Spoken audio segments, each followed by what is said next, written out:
In the year 2000, at the age of 7, I walked into a gymnastics club for the very first time. From that day onwards, my life completely changed. I often get asked that if given the chance, whether I'd go back and do things differently. The positive impact gymnastics has had on my life far outweigh the negative experiences I've faced throughout the years, and this is my story. Almost instantly from the day I walked into the gym, it started to have a real positive impact on all the areas within my life. And I think, in gymnastics, you walk in for the very first time, you stand in front of the coach, you shake his hand. When I go to the gym now, even as a retired gymnast, all the young gymnasts come up and they shake my hands. And I think that respect and that discipline and that appreciation for everybody else's work was huge. And that really influenced me massively in the beginning. And I started even at home, just started listening to my dad a little bit more. I was always pretty cheeky when I was a kid, and I'd get into trouble a lot. And my dad'd tell me to do something, and I'd do the opposite. And I started to respect, I guess, authority a little bit more, and my elders, I guess, because there was a real hierarchy in the gym from the beginning. The oldest lads in the gym kind of ruled the roost, and then you kind of came down on this pecking order, and you had to kind of earn your place and earn your stripes, and that was done mainly through hard work and your gymnastics, I guess. And yeah, the results you would get in the gym, and you'd slowly get more respect from the people around you. And yeah, for me, that was really good. It was really positive, and it really affected my schooling as well, because I really did struggle at school, and reading and writing was tricky for me. I found concentrating very hard. I'd always be swinging back on my chair, playing with my pencil. I can remember when I was a kid, I think I had about 7 fillings when I was a kid, and I poked them all out with pencils just because I just couldn't keep still. I was always fidgeting with things. And, I remember one time, one of my teachers had one of those fans, one of those little electric fans in the summer. It was dead hot, and I was cutting my book with it. And the teacher said, "Sam, stop it right now." And I don't know what it was. There was always something in me when someone said stop, I'd just keep going. I'd take that extra inch, and I kept going, and she sent me straight to the headmaster's office. And quite a lot of the time, my little brother in the playground would see me. I'd be in detention at lunchtime, and he'd never go and tell my mum.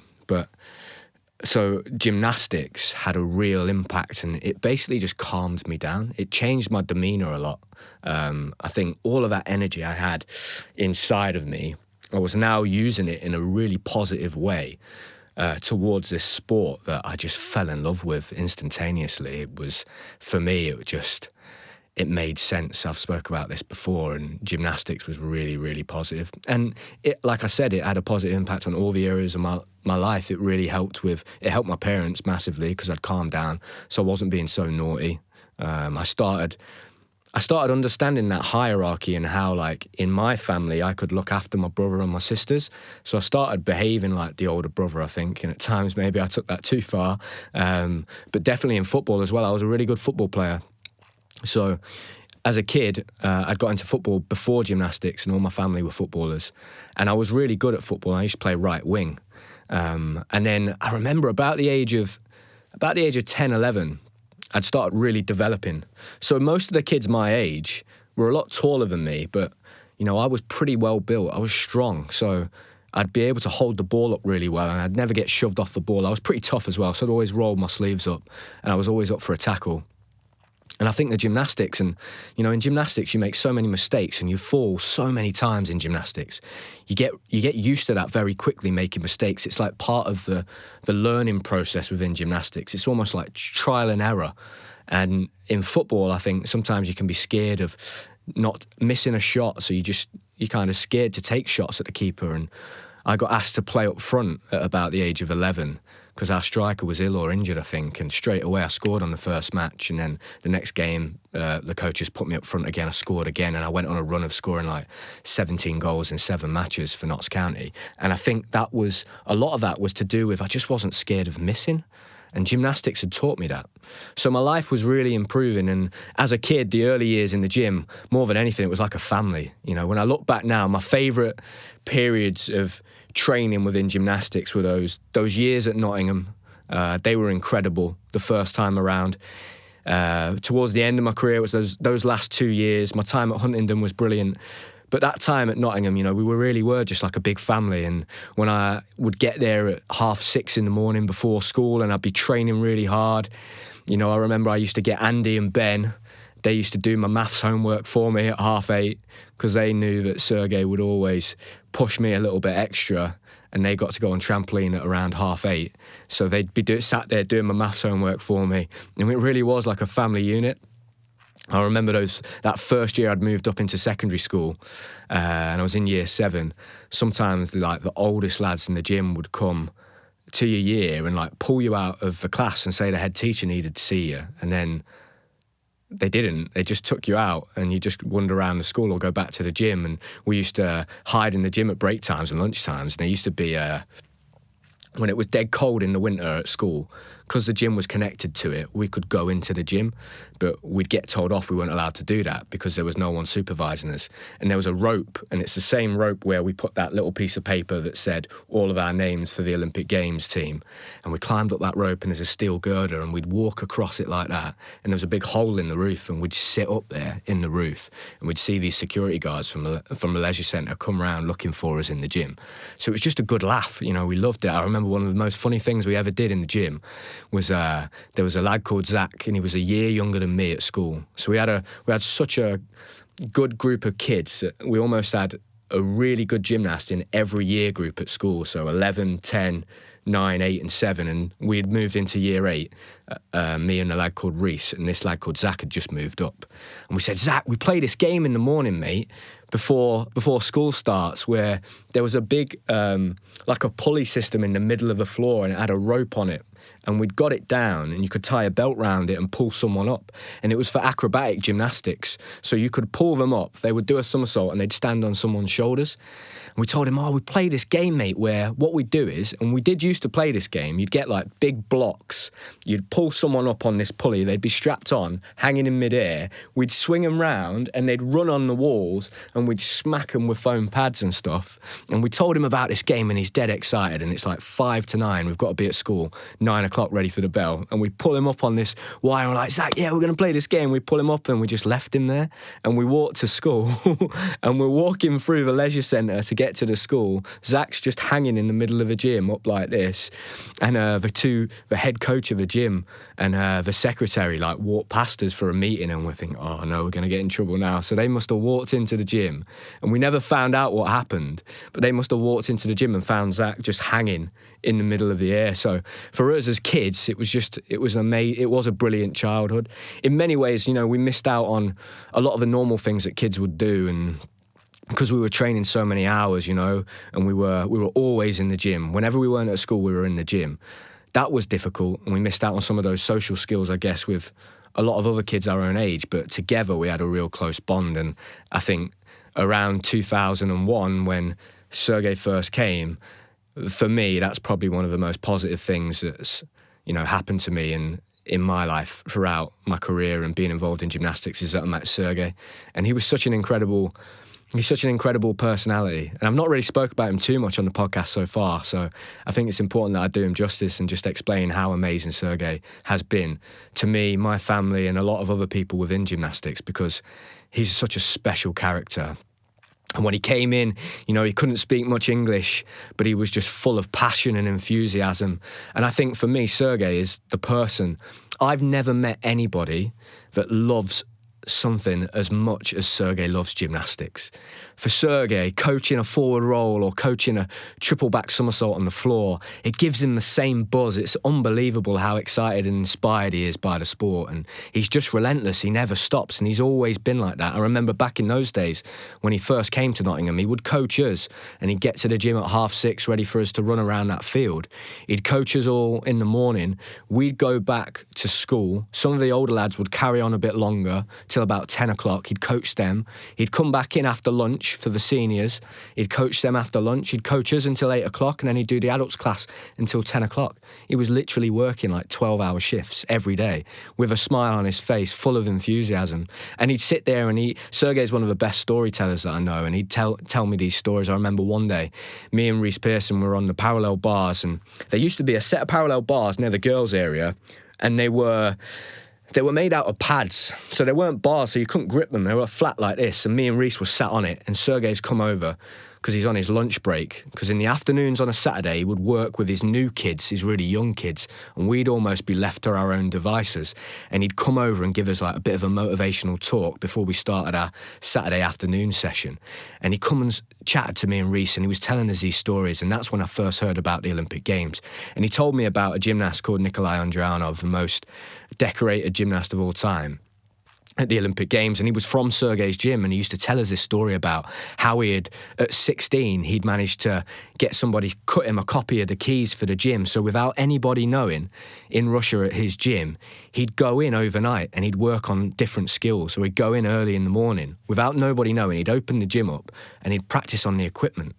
And I used to think, wow, this is amazing. And I used to think about how I could cut my own key for the gym and go in before anybody else and learn skills and stuff. But those stories that he used to inspire me with, and everybody else in the gym, I think it says a lot about him, his character, and just how much gymnastics means to him and how important it is to him to work with young people. And, you know, when we were kids, when Sergei became the junior national coach, he was always the coach that would be knocking on your door at 10 o'clock at night. And anybody that listens to this that has had that knock from Sergei at 10 o'clock, you answer the door and Sergei says, "Boys, are you ready for bed?" And most of the time we'd pretend to turn the lights off and we'd switch the TV off with our PlayStation. We'd say, "Yeah, sir, we're going to bed. And then we'd wait for 5 minutes for him to go and check everybody else's door. And you'd hear him knock on the next person's door. And we used to think, I'm 16. Why is this guy? He's not my mum. Why is he telling me to go to bed at 10 o'clock?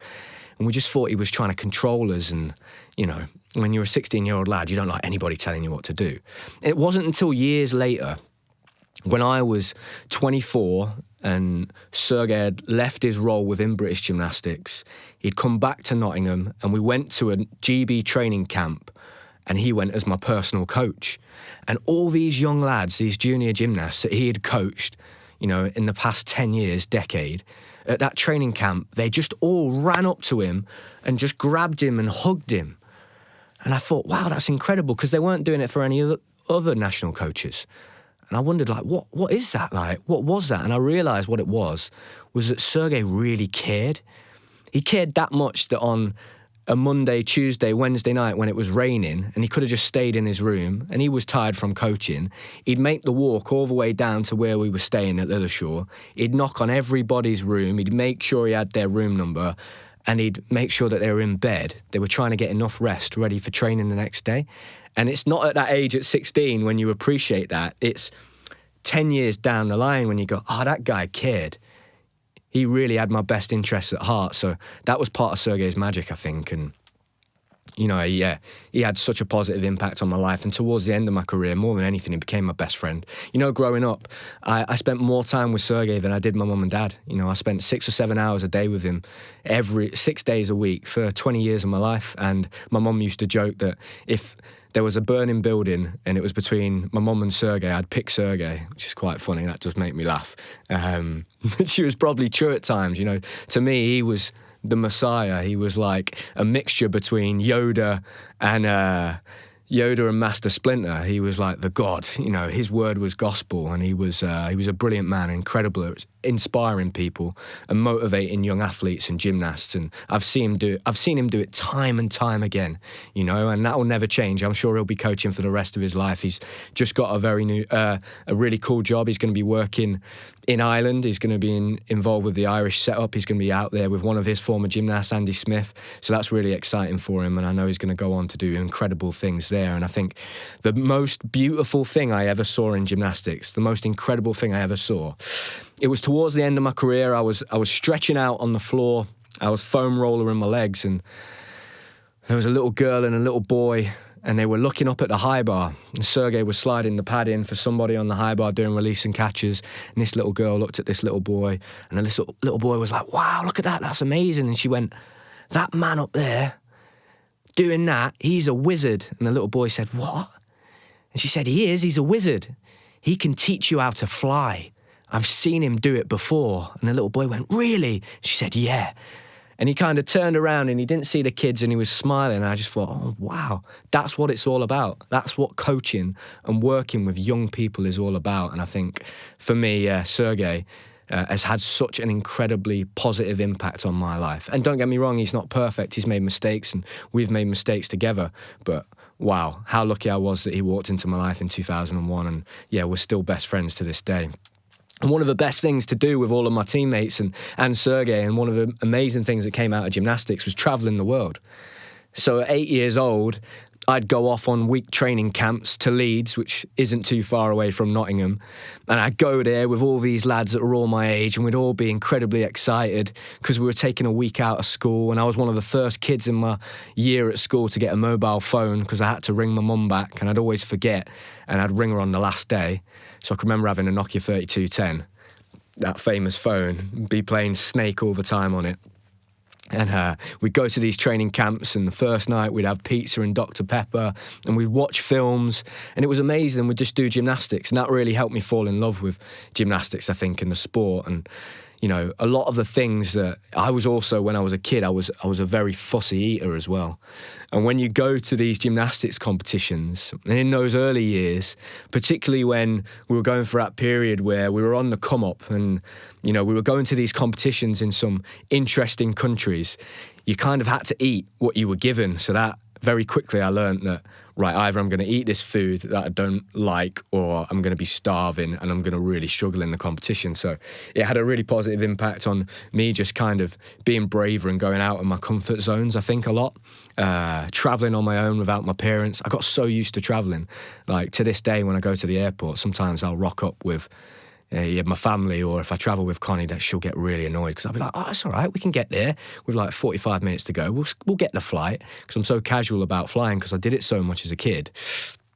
And these competitions we used to go on, we went on a training camp once to Israel, and it was a 2-week training camp, and I've got no idea who did the recce or the due diligence for this training camp, but they obviously hadn't seen any pictures of the gym. They've just been sold that this was the National Training Centre in Israel.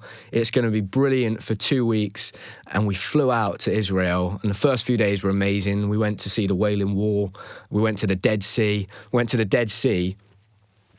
the Dead Sea is full of salt and you can float in it, and I just thought, right, I can't be bothered to shower. I'm going to wait till we get to the hotel and then I'll take a shower.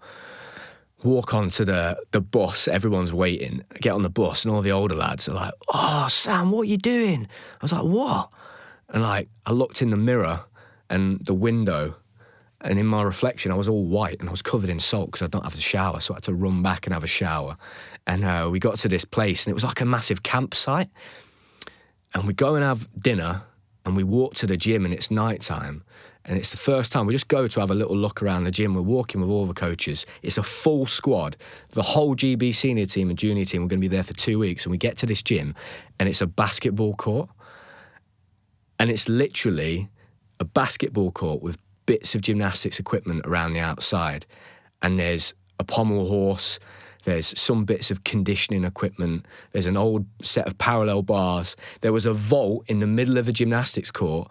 It didn't have any landing mats. The landing was a trampoline. So you do vault onto a trampoline. We're all looking around. You can see the coaches are kind of scratching their heads, trying to kind of pointing fingers at whose fault it is for booking this 2-week trip to Israel, which must have cost a lot of money. And then to get to the gym where the high bar was, you had to walk outside. So you had to put your shoes on, go outside to this little gym. There was a high bar and a rings, and then there was a vault in a doorway. And if you wanted to do vault to the pit, to the foam pit, you had to run on the gravel car park outside. It was brilliant. It was unbelievable. And we spent 3 or 4 days there. And eventually we came home because our parents had been ringing up the coaches because we could hear fighter jets flying over our heads, bombing the Gaza Strip. We rang home and we're telling our parents, and we're having the best time ever. And all of our parents are like corresponding with each other going, this is not okay, this is not safe, you've got to bring them home. So after 4 days, we got sent home. Trips like that we used to go on, and they were brilliant. They were character building, you know, and you were learning about new cultures and different people, and all the way through, the common thread was gymnastics. So I'd meet, you know, kids from different countries from all around the world, but the language of gymnastics, you know, the performance, they didn't need to speak English. We could communicate through that. And traveling the world was amazing. I remember we went to Kiev in Ukraine when I was 13, I think, 13 or 14, we went to Kiev, and Sergey took me there, and we went out there, and I remember the first night we get to Kiev, and Sergey's like, right, we've got to go and train, boys. There's no official training, but I'm going to find us a gym. So he's ringing round his friends, trying to find us a gymnastics club in Ukraine. We get a taxi, we get to this gym. It's a really nice gym, and there's one man in there and one little kid on the high bar, right? And we're doing our roll sequences on floor. We're just doing a little bit of basics. And this guy starts properly like shouting at this kid. And we're thinking, wow, this is scary. And he's doing a somersault off the high bar. He's doing a straight back somersault. And he starts smacking his feet on the bar, on the steel bar. So he's doing a straight back. He's coming too close, whacking his feet on the bar. And he's shouting at this kid, and we're looking at Sergey like, Sergey, what's going on? And Sergey's going, don't look at him, boys. Don't worry, it's normal. It's normal. I'm like, what? And all of a sudden, he takes him around the corner. We just hear like this tap coming on, and this kid got his face under the tap. He comes back out, gets back on the high bar, smacks his feet again. It was unbelievable. So all of these things that we're seeing on these trips and these different cultures, and that was obviously not okay, but we were, to see that as a 13, 14-year-old, it opened your eyes to the world. And I guess one of my favourite trips that I ever went on towards the end of my career was we went to Japan, me and Sergey. And it was brilliant. It had been funded through my Sky Sports scholarship scheme. So I'd organised for me and Sergey to go out to Japan on a 2-week training camp, just me and him, in the preparation and the build-up to Rio 2016. So this was at the end of 2015, and I'd always been fascinated with Japan ever since I was a kid, and Sergey had brought a VHS tape back from one of his friends that had been coaching out in Tokyo, and I used to watch this videotape of these Japanese gymnasts on repeat. I'd been obsessed with Japanese gymnastics and the Japanese culture, and organised this training camp. And we went out there, and we went and trained at a university club first. And we took the train through Tokyo. Can't speak any Japanese. Me and Sergey. Sergey's English is interesting at the best of times. So we're trying to navigate our way through the Tokyo subway system. We eventually make it to this university. The coach picks us up from the train station. We get to this gym, and it's a dead small gym. It's tiny. It's probably a third the size of Nottingham's gym. And all the equipment's rusty. And what I couldn't believe was that there was 3 of the current World Championship winning team from 2015 training in that gym. 3 of the world champions were in that gym. And they didn't have the best equipment. It was all the P-bars were rusty. It was a dead small gym. They had an incredible coach. One of their coaches was a guy called Hiroyuki Tomita. He was one of my idols and my heroes growing up. And I realised in that moment, going back to the Sergey thing, it's not necessarily, you could have the best gym in the world and the best equipment. It's the knowledge that's in that room. And going back to Israel, we were there for 3 or 4 days, but we all had really good training sessions. I remember having great training sessions there in Israel, because it's the knowledge in the room and pulling yourselves together and figuring out, how can we work in this environment? And that was a really good life lesson for me, and something that gymnastics massively taught me. After that, I would always try, and if I had conversations with young kids, I'd say, look, you're in this brilliant gym, it's perfect. Some people, there are kids that train all around the world that don't have the facilities like this, so really embrace it, appreciate what you've got. And that training camp to Japan that was an eye-opener for loads of reasons. I know that, like I'd said, gymnastics in Japan, for me, at the time, they were the best in the world. And Kohei Uchimura was, he was on his run. He'd not lost in 4 or 5 years. And the reason they were so good, and I think people back home, gymnastics fans will find this interesting, was they were just going to a different level. Like their video analysis in their national centre, they had like a train track with a camera on it that could like move up and down, left and right, the whole way around the gym, and they would film everything. And when we were kids and we'd started getting some success as Great Britain, and the Japanese national team approached us and said, they approached the GB national coaches and said, we'd like to come on a training camp to Lilleshall with you. And our coach was like, wow, the Japanese team want to come and train with us. And they'd come, and it'd only ever be the juniors. They'd never bring the seniors, and they'd film every single thing that all of us GB lads were doing, and we weren't allowed to film them. That was the rule at the time. And in that session, I hadn't realised that they were filming everything I'd been doing for 2 weeks in that gym. And on the last day, the man that runs that gym had asked me to come in and he'd shown me Mount Fuji. And I got to see there were two guys working on TV cameras, on computer screens, and it was video footage of me that they were analysing from the 2 weeks, and what he'd really been doing was showing me just what they've got at their disposal. So that was, for me, was just seeing just a different level. Like, the Japanese were just, incredible, and that they were kind of light years above where we were at that point. But that trip for me in Japan, it was really special because I later went on to learn Japanese. I spent 2 years learning Japanese, so I've always been fascinated with the Japanese culture and the Japanese people and the language and the sport and the gymnastics.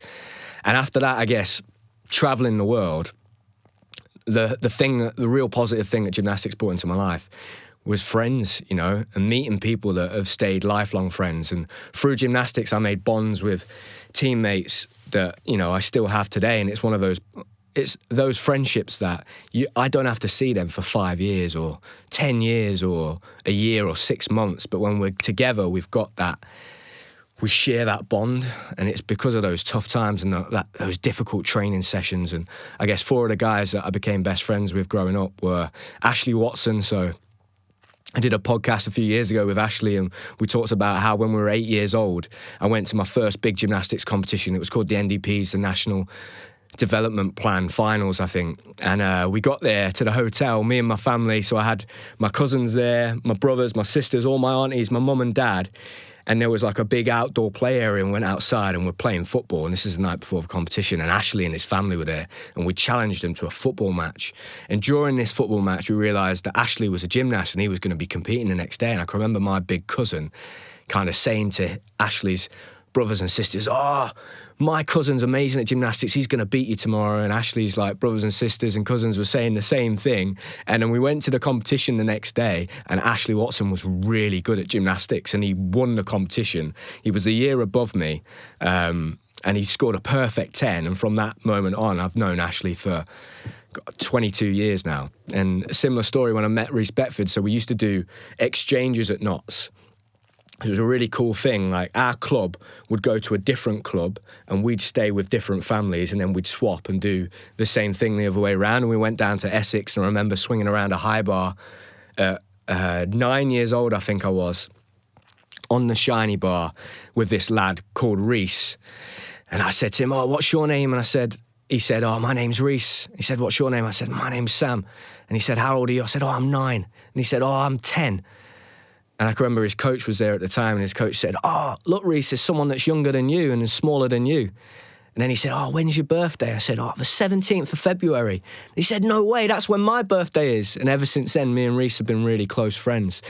And then the other person within that 4, because we really grew up together, we were the same generation, and we went to the 2010 European Championships and we won a gold medal. And the other lad that was my age and was a month apart was Max. And the first time I met Max was at a GB trial. And we sat there and I said, what's your name? He said, my name's Max. And he was phenomenal at that age. And ever since that age, me and Max competed in the same age group up until we were 18 and we turned senior. And one of the trips we went on all together as 4, one of my favourite trips ever, was to Australia, to the Youth Olympic Festival. So we went out to Australia, which was incredibly exciting because my dad was born in Australia. And he was really excited about me going there. I'd heard amazing things about Australia. We were 15 at the time, so it was like going on a trip with your best mates. I remember that on the aeroplane to get out there, we went in January. It was early January, and it's the same time as the Australian Open. And there'd been, right towards the end of the trip, we were like 22 hours into the flight, and I was sat next to... it was a Ukrainian tennis player, and she was in her tennis outfit, like a white tennis tracksuit. And like the lady had walked around and she'd said, right, does anybody want a drink? And I said, yeah, I'll have a glass of orange. And I put it on my tray table, and I've like nodded off and fell asleep.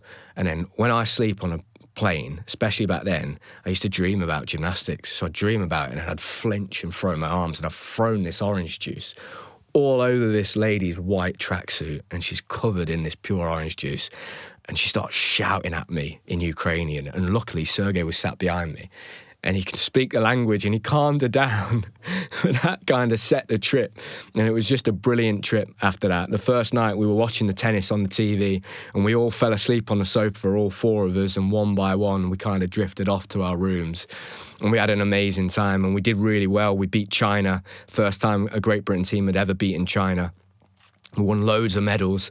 It was an incredible trip. One of the really funny things that happened on that trip was, on the last day on the finals, I wasn't competing because I'd had an injury. So I had a broken metatarsal at the time, and I wasn't in the last day of finals. So I thought, this would be great if I go out, because there was a McDonald's about 10 minutes away. If I buy McDonald's for everyone, they'll love this when we finish the competition. So I can remember walking to this McDonald's about 10 minutes down, carrying all of these McDonald's, like 4 people's meals of McDonald's, dropping it all over the place. And when I got back to the team and we all like shared this McDonald's, this woman just came walking up to us, and she just went out of nowhere. She went, "Reece, I'm your auntie." And we all looked at each other like, "What?" And Reece said, "Are you?" And Reece hadn't known this, but this lady had like tracked him down, and it was his auntie, just out of nowhere. And they're the funny things that you remember from trips like that. And we'd been to see these koala bears, and bought, in the souvenir shop, I'd bought a boomerang. And we'd gone out, left the hotel that we were staying at, and we'd climbed over this fence into this park, and we've got this wooden boomerang.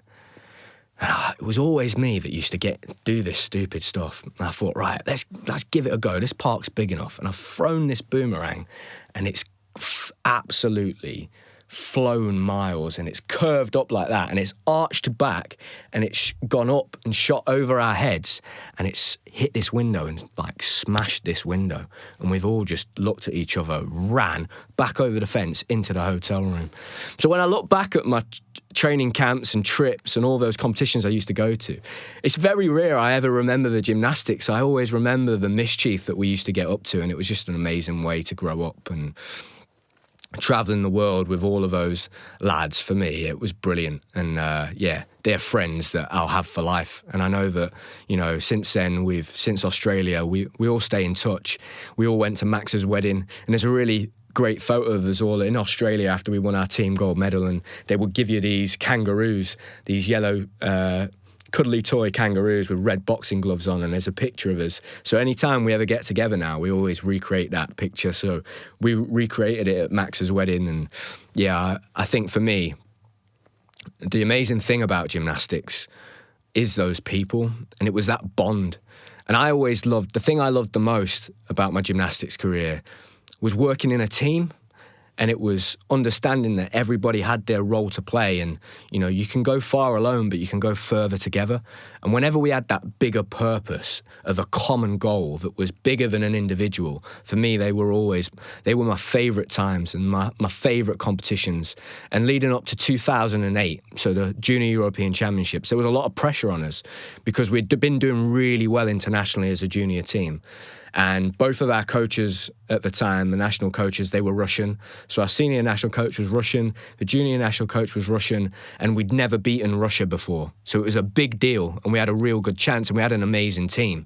So on that team, our team captain was Daniel Keatons, and Dan Keatons already had a lot of experience competing as a senior at the World Championships, the European Championships, and he was the captain of our junior team. We had Dan Purvis, we had a guy called Theo Seeger, who up until that January of that year had not been on the GB team. He was such a raw talent.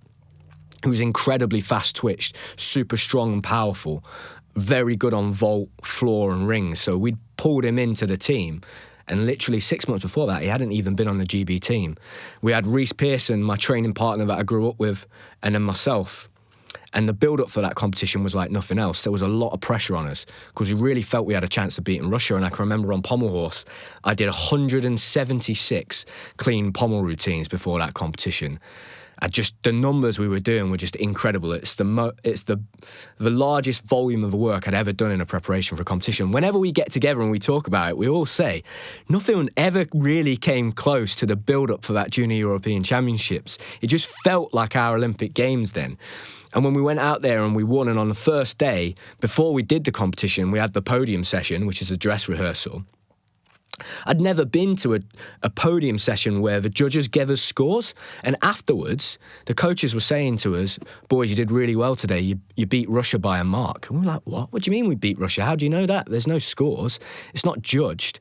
And on the bus back to the hotel, all the Russian coaches had been saying to our national coaches that were Russian, so Sergei and the other national coach, they're going to make mistakes. They'll all fall on pommel horse tomorrow. It's fine. You're not going to beat us.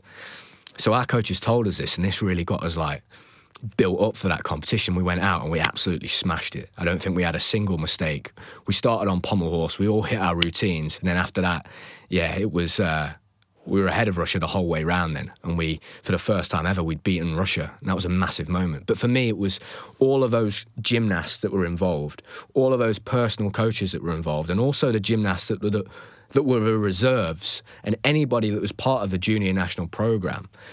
We'd all been striving to this one thing, this common goal. It felt like a real team effort. And for me, that was always the most powerful thing and one of the best things about being a gymnast and competing in a team. And I always enjoyed competing in a team more than I did as an individual. And it was the same thing in 2012 and the build-up to London 2012. We were always the underdogs. We always felt like we're not supposed to be here. No one expects us to win a medal. So whenever one of the teams would go out and win a competition or break a record or create history, even if I wasn't on the team, I'd always feel part of that because we were always reminded of that common goal. We're trying to make it to the Olympic Games and we've got a dream of winning a medal at the Olympic Games. And I think looking back, that's probably where we went wrong following 2012. I think if someone had come in after 2012 and had said, right guys, we've just won a bronze medal, the goal now is a gold medal in 2016. I think everybody would have really bought into that. And that doesn't mean that we didn't go on to have amazing success, because we did. And that in 2015 at the World Championships, the boys went and won a silver medal. And that's the best result we've ever had at a major championships in the team. But I think for me, it was always about that common goal. Can you get everyone to buy into it? Can you have a team that if they go to compete at a major championships, or European championships, or world championships, and Olympic Games, and they win a medal, all the guys that were back home watching on the sofa feel like they were part of that result. And that was the magic that we had around that time in the build-up to 2012. So gymnastics for me, it had an incredibly positive impact on my life. And I think those key things, the traveling, the impact it had on my personality and my behavior, and it helped me I learned how to learn more than anything. And, today my curiosity and my thirst for learning new things is there, and gymnastics taught me that. And that's why it helped me at school. Once I understood that the school setup and the system for me wasn't built for me, I found that difficult, sitting still and reading books. I needed to be out in the world, experiencing things, making mistakes, learning from them, feeling it, tasting things, trying things. For me, they were important things, and that was one of the life lessons for me that continues to have a real positive impact on my life. I go out there and I want to feel life. I want to, I don't want to be stuck inside a room, and I go out there and I try different things. It's made me not be scared of stepping outside of my comfort zone. And a lot of those life lessons, particularly that I learned towards the end, and gymnastics continues to positively impact my life now. And some of the lessons I learned right at the very end, I think one of them for sure was that, gymnastics for me in the end, it was just the way I chose to express myself. I could have chose anything. Gymnastics was just what I did. It wasn't who I was. And that was really important when I came to retire. I'm not a gymnast now. I do other things. I do podcasts. I'm writing a book. I go into schools. I still use my gymnastics and I tell my gymnastics stories, but it really isn't just who I am. And towards the end, when I would go in, I've learned